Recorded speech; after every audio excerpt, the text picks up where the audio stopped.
basically restricted the use of catnip only to be done in the private residence or in newly registered catnip lounges. So you just won't see people, enjoying their catnip on the bench in the park. Exactly right. That's not acceptable. This is Las Vegas Real Estate Now with local real estate expert Harvey Blankfeld. John, I thought it was important today to bring up a topic that we've never really touched on, and it's towards a dramatically underserved portion of our community. Mm-hmm. I think it's important we finally do touch on this. And we've been doing the show a long time. We never did it, and I can't believe we haven't. It's just time to get into it. Yeah, we waited too long.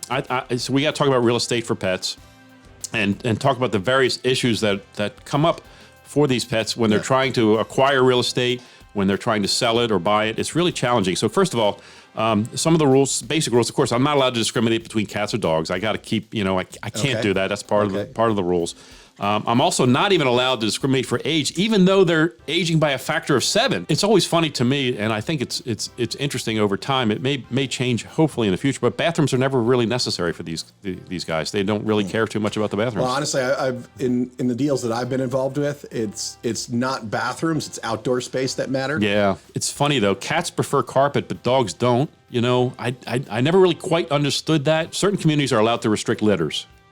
No litters in this community allowed, and I think it's kind of sad in a way, but I guess I understand it. I mean, you're a grown dog or cat, and you're like, I don't have to deal with that. Mail service has been discontinued in some communities because of the behavior of the dogs, and so that becomes a real problem. So when you're choosing your home as a dog, make sure you're going to a community where Cats-only communities, and that's where mail is or more dogs are well behaved and that has not been suspended. It's generally frowned upon to sublet to mice or gerbils. It's just, most communities really don't like that. Subletting is always touchy, right? I mean, you do a lot of rentals. So, yes, yeah. We don't like it. Your leases wouldn't even allow it, right? But we've never really done an interspecies issue. It's never been an interspecies issue for us, but for them it is, and so they really do frown upon that. This recent legislation, just in the last few years, basically restricted the use of catnip only to be done in the private residence or in newly registered catnip lounges.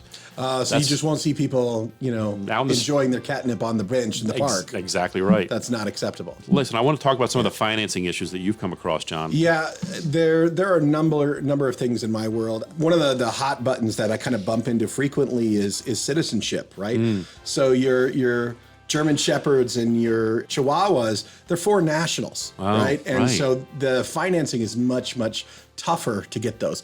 Now, you get me an American Bulldog, no problem. Right. One of the tougher things to quantify is the income side of things for various situations. And so the methodology that we use as a lender is a treat and toy-based income. Oh, okay. So the number of treats and toys that the animal receives in any given month, we're able to calculate that out as a supportive income for any potential purchase, right? When we're coming to financing, it's absolutely critical that we make sure you can afford to make the payment. You've been listening to Las Vegas Real Estate Now. If you ever have a question about real estate or any of the other topics we cover, just call me off air or text me at 702-203-1165. You can also check us out on the web at lvrealestateradio.com or on our handle on social media at LV Real Estate Radio.